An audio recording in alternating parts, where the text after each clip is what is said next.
आज का trend healthy life. तो फिर ठंडे गर्म में चीनी क्यों? Use Sucral drops, 0 calorie. एक ड्रॉप सुक्राल में है 1 चम्मच चीनी की मिठास। एनीवेयर एनी टाइम ठंडे गर्म में सुक्राल ड्रॉप्स मिलाओ, बेधड़क पी जाओ। सुक्राल ड्रॉप्स, 0 कैलोरी। चीनी करो चेंज। अस्सलाम वालेकुम दोस्तों, मैं हूं बिलाल बिरोई। आप देख रहे हैं डिजिटल टट्टा। दोस्तों, आज हमारे साथ एक खास गेस्ट मौजूद है जिनका नाम है उरूज सलमान साहिबा, जो कि एक प्रिंसिपल है। मज़ीद हम जानने की कोशिश करेंगे उन्हीं की ज़ुबानी। अस्सलाम वालेकुम उरूज साहिबा। वालेकुम अस्सलाम। पहले तो आपका बहुत बहुत शुक्रिया जो आपने हमारे इस छोटे से प्रोग्राम को वक्त दिया अपना। आपका बहुत बहुत शुक्रिया कि आपने इनवाइट किया, बोला इंटरव्यू के लिए। Thank you so much. तो पहले तो आप हमें ये बताएं कि आपने कैसे स्टार्ट किया अपनी एजुकेशन को, कैसे आपने एजुकेशन हासिल की। एक्चुअली मेरी शादी जो है 16 इयर्स में हो गई थी। मैं मैट्रिक थी उस वक्त, लेकिन उसके 6 साल बाद जो है मैंने कंटिन्यू करा स्टडीज़ अपनी दोबारा से, फर्स्ट ईयर इंटर, फिर ग्रेजुएशन, मास्टर्स, और अब मैं थर्ड मास्टर्स कर रही हूँ। मैं MA IR कर चुकी हूँ, MAd कर चुकी हूँ, और अब मैं MBA कर रही हूँ।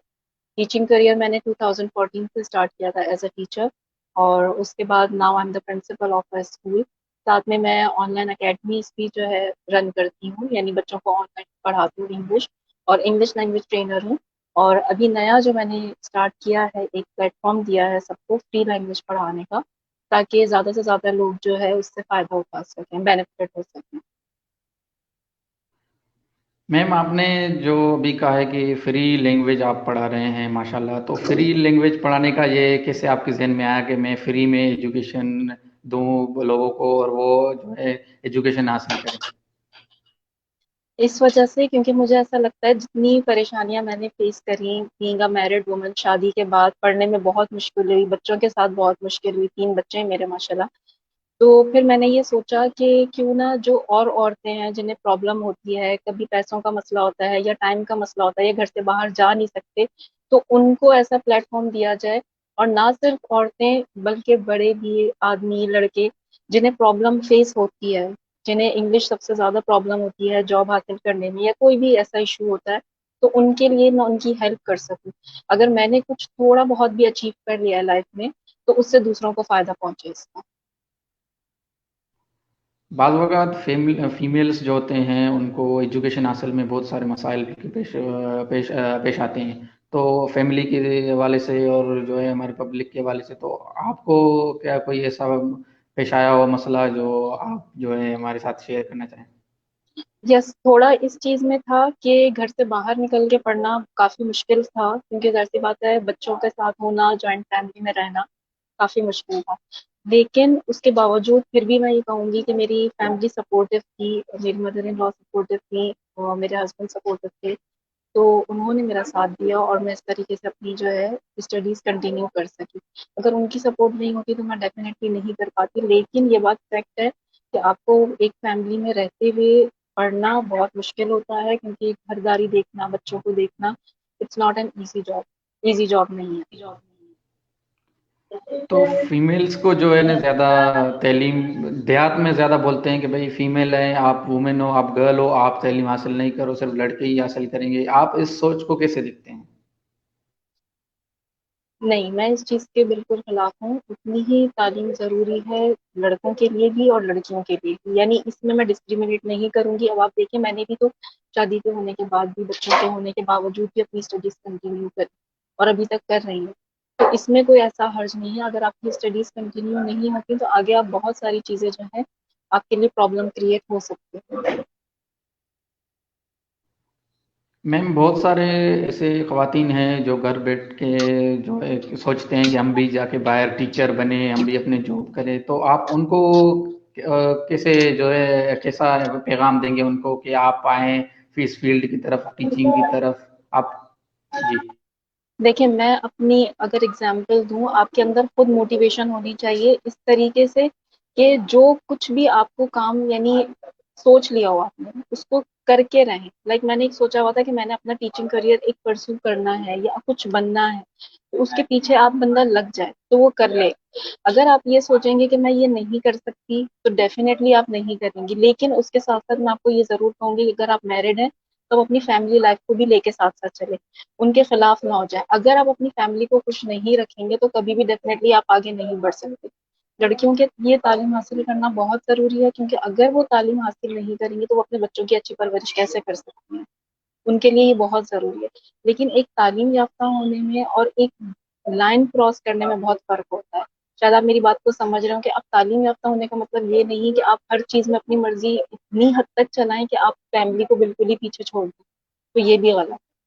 लेकिन लड़कियों को पढ़ना चाहिए, मैं इस फेवर में हूँ। अगर आप नहीं पढ़ेंगे तो आगे आप कुछ भी नहीं कर सकते। मैम माशाल्लाह आप अभी एक बेहतरीन पोस्ट पर हैं, प्रिंसिपल हैं माशाल्लाह से। हम उस पोस्ट के वाले से भी आपसे जो कुछ सवालात करना चाहेंगे। मैडम, प्रिंसिपल की जिम्मेदारी क्या होती है? What are the responsibility of principal? एक प्रिंसिपल की रिस्पॉन्सिबिलिटी ये है कि पूरे स्कूल का हर बच्चा उसकी जिम्मेदारी है। हर बच्चे के लिए वो रिस्पॉन्सिबल है। मतलब कोई भी जो प्रिंसिपल में बच्चा एक्ट जी जी कर रहा जी है जी वो उसकी बताएं। रिस्पॉन्सिबल है, टीचर्स के लिए रिस्पॉन्सिबल है, हर एक के लिए रिस्पॉन्सिबल है। उनकी एकेडमिक्स, बच्चे कैसे उठ बैठ रहे हैं, क्या कर रहे हैं, इवन के बच्चे घर में क्या कर रहे हैं उस पर भी चेक रखना, ये सारी रिस्पॉन्सिबिलिटी प्रिंसिपल की। क्योंकि आपके अंडर में अगर फॉर एग्जाम्पल 100-200 बच्चे हैं तो आप सबके लिए रिस्पॉन्सिबल है। उनको देखना, वो क्या पढ़ रहे हैं क्या नहीं पढ़ना, ये सारी रिस्पॉन्सिबिलिटी प्रिंसिपल की है। टीचर्स, इवन टीचर्स की फैमिली में भी अगर कोई प्रॉब्लम है या टीचर सही नहीं पढ़ा पा रहे हैं तो वो क्या रीजन है उसको फाइंड आउट करना, ये सारी रिस्पॉन्सिबिलिटी एक प्रिंसिपल की है। मैम, प्रिंसिपल में क्या क्वालिटी होनी चाहिए जो कि उसको सूट करे? सबसे पहले तो उसको बहुत ज़्यादा विजिलेंट होना चाहिए, ऑब्जर्वर बहुत अच्छा होना चाहिए कि किस तरीके से वो हर सिचुएशन को ऑब्जर्व कर सके। रिएक्ट बहुत अच्छा करना आना चाहिए कि कहाँ पे क्या रिएक्ट करना चाहिए, कहाँ पे गुस्सा करना चाहिए, कहाँ पे नहीं करना चाहिए। तो ये सारी रिस्पॉन्सिबिलिटी जो है एक प्रिंसिपल की है।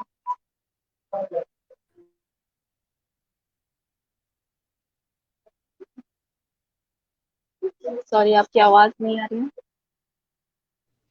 मैम, आप ये हमें बताएं कि आपने प्रिंसिपल की को कैसे अपने प्रोफेशन बनाया? आपने शुरू से ही सोचा हुआ था कि मुझे प्रिंसिपल बनना है या कैसे? एक चीज़ मैं आपसे यहाँ शेयर करना चाहूँगी कि जब मैंने अपनी मेरी पढ़ाई में जो गैप आया था 6 इयर्स का, मैंने तभी सोच लिया था कि मुझे लाइफ में कुछ करना है। और जब मैंने अपनी स्टडीज़ दोबारा स्टार्ट की वो बहुत ज़्यादा मुश्किल टाइम पीरियड था, लेकिन उसको मैंने बहुत मेहनत से, जब भी मैं पढ़ती थी हर चीज़ को सोचती थी कि मैंने आगे बढ़ना है, करना है, मतलब एक गोल सेट किया हुआ था। इसी तरीके से जब अपना टीचिंग करियर स्टार्ट किया एज अ नॉर्मल टीचर, तो जब मैं टीचिंग करियर स्टार्ट किया at that time I was just graduate, सिर्फ ग्रेजुएट थी। लेकिन फिर भी माइंड में ये रखा हुआ था कि अभी मैंने ये वाला मास्टर्स करना है, अभी मैंने ये पढ़ना है, अभी मैंने ये करना है। और इसी तरीके से मैं करती चली गई। हर चीज में अचीवमेंट में आगे से आगे बढ़ने की, और जो भी काम किया उसको बहुत मेहनत से करने की कोशिश करी, उसके साथ जस्टिस किया कि वो बिल्कुल ऐसा हो कि उसमें कोई कमी बेशी ना रह जाए उस काम में। बेशक फिर भी हम इंसान है, गलतियां हो जाती हैं, लेकिन कोशिश उसमें यही की कि आगे से आगे। अगर किसी ने 7% या 10% काम करने के लिए कहा तो मैंने कोशिश की कि मैं 15% करती, उसमें कोई मिस्टेक ना हो। शायद यही वजह है कि within 5 years I got the position of principal, जो कि लोगों को 10-15 साल में बहुत मुश्किल से मिलती है। मैम, आपकी हॉबीज क्या है? सॉरी, क्या बोला आपने? मैम, आपकी हॉबीज क्या हैं? आपकी आदतें कौन से हैं जो आपको मेरी लगता है कि हॉबीज ये आदतें मुझे जो मेरी हॉबीज ये है कि नॉर्मली मैं अपने स्किल्स पे काम करती हूँ जब भी फारिग होती हूँ। Like I am teaching English, so I use to learn more and more about English, and I use to work on my skills, on my speaking skills, on my writing skills. इन पे काम मैं करती हूँ अपने normally. थोड़ा बहुत time बच जाए तो कभी कभार कोई ऐसा देख ली, कोई ड्रामा वगैरह देख लिया, अदरवाइज मैं नहीं देखती। I use to watch documentaries in English, that's it. जाहिर है एक स्कूल होती है तो उसमें बहुत सारे बच्चे भी होते हैं, तो ऐसा भी होता है कि कुछ बच्चे जो होते हैं वो अच्छा खासा समझ सकते हैं, बोल सकते हैं, अच्छा खासा लर्नर होते हैं। कुछ ऐसे बच्चे होते हैं जो लर्निंग में थोड़ी उनमें लो स्लो लर्निंग होती है, तो उनको आप कैसे जो है हैंडल करते हैं? स्लो लर्नर के लिए एक तो हमने सिलेबस ही डिजाइन किया कि थोड़ा सा रिड्यूस सिलेबस हो, ताकि वो कम याद करें, अच्छा याद करें, तो उनके अंदर एक कॉन्फिडेंस आए, थोड़ा थोड़ा कॉन्फिडेंस उनमें आता जाता है तो वो सिलेबस हम उन्हें बढ़ा देते हैं। दूसरा, हम उन्हें बहुत ज्यादा मोटिवेट करते हैं, मोटिवेट करके डिफरेंट टेक्निक्स उनको देते हैं, तो फिर इस तरीके से वो जो है उसको कवर कर पाते हैं। और डिफरेंट टाइप्स ऑफ एक्टिविटीज होती हैं यहाँ पे, दो एक्टिविटीज कर थ्रू उनको करते हैं। टीचर्स मोटिवेट इतना अच्छा करते हैं उनको, और हम भी उनको इस तरह ट्रेन करते हैं कि उनको मोटिवेट इतना करें कि ऐसा कोई प्रॉब्लम फिर आती नहीं है। और स्लो लर्नर्स में इस तरह कॉन्फिडेंस डेवलप हो जाता है। और सबसे बेहतरीन ये कि कम चीजें दें लेकिन अच्छे तरीके से करवाएं, और अगर एक when there is a will there is a way, अगर आप सोच लेना इसको, हम जो है स्लो लर्नर्स को एज अ चैलेंज लेते हैं, तो वो आराम से कर लेते हैं काम।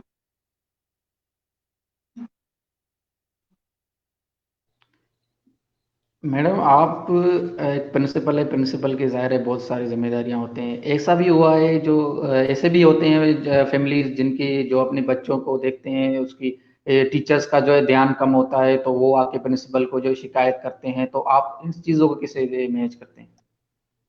अगर कोई भी हमें शिकायत करता है तो वो, हम उसको बहुत आराम से सुनते हैं, और बाकी पेरेंट्स को हम प्रायोरिटी देते हैं। कभी हम ये नहीं कहेंगे कि नहीं वो आके गलत बोल रहे हैं या कुछ है।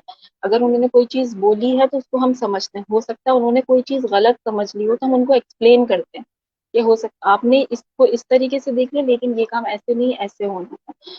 टीचर है, हो सकता है कभी कोई मिस्टेक हो गई हो, लाइक कभी कोई कॉपी चेकिंग रह गई हो बाय मिस्टेक, ये एक ह्यूमन एरर है, हो सकता है। लेकिन अगर किसी टीचर ने कोई ऐसा मिसबिहेव कर दिया हो तो ऐसा बहुत कम होता है, बल्कि होता ही नहीं, क्योंकि हम जो है टीचर्स को ट्रेन ऐसा करते हैं, तो इस तरह की नौबत ही नहीं आती है। लेकिन अगर किसी पेरेंट ने कोई कंप्लेन की है तो वो जरूर सुनते हैं, क्योंकि अच्छी चीज, अच्छी ऑर्गेनाइजेशन इसी तरह रन हो सकती है जब आप दूसरों की कंप्लेन सुने, बजाय इसके कि आप सिर्फ अपने आप को अच्छा समझे। तो इस तरीके से आपकी ऑर्गेनाइजेशन चल सकती है।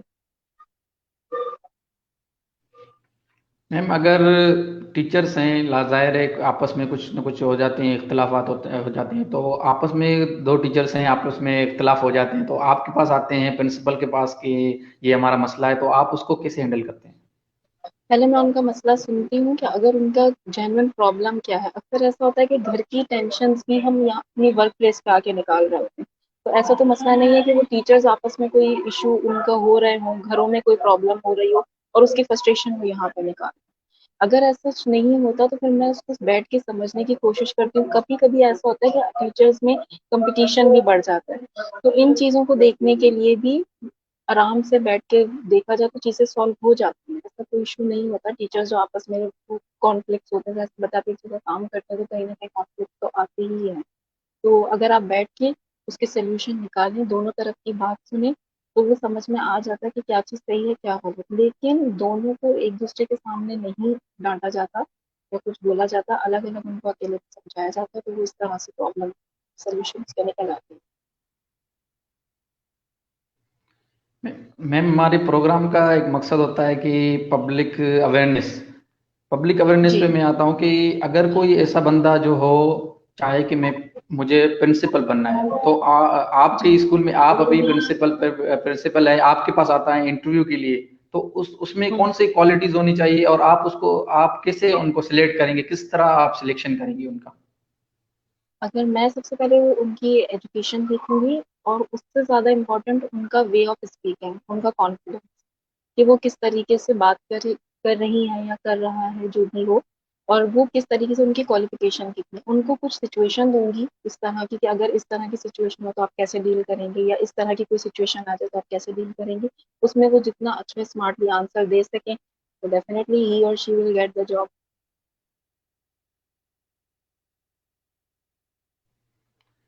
मैम, हमारे प्रोग्राम का वक्त ख़त्म हो रहा है क्योंकि हमने आपसे थोड़ा ही वक्त मांगा था। आप बिजी जी रहते जी हैं, बिल्कुल। आपका पोस्ट भी कुछ ऐसा ही है, तो जी लास्ट जी। में हम आपसे ये सुनेंगे कि आप हमारे पब्लिक को जो है कि कौन से तीन जो है पैगाम देना चाहेंगे जिनको वो उठाएं और वो उनको जो है सोच के उन पे वर्किंग करें तो वो अपनी ज़िंदगी में कामयाब इंसान बन सके। एक तो सबसे पहले हार्ड वर्क, ये मेहनत करें और फोकस्ड रहें। दूसरा बात कि अल्लाह ताला का हर हाल में शुक्र अदा और उससे उम्मीद रखें, अच्छी रखें, तो आपको डेफिनेटली सब कुछ मिलेगा। और तीसरा ये कि कभी भी फेलियर अगर हो जाए तो ना उम्मीद नहीं हो, दोबारा से आप उसके लिए हिम्मत करें और कर लेंगे। That's it. Thank you madam for your giving us time. ये जो है आजकल दौर जो है नफसा नफसी का दौर है, इसमें कोई किसी के लिए टाइम नहीं निकालता। आपने हमारे इस छोटे से प्रोग्राम के लिए टाइम निकाला, आपका बहुत बेहद शुक्रगुजार हैं आप। वेलकम। लास्ट में आप हमारे डिजिटल टटा के लिए क्या पैगाम देंगे? मुझे बहुत अच्छा लगा कि आपने इंटरव्यू के लिए मुझसे कहा, और आपका ये चैनल अच्छा लगा। मैं आपको और कामयाबी दे इसके लिए, और आप अपनी मेहनत जारी रखें, इंशाल्लाह आपको कामयाबी मिलेगी।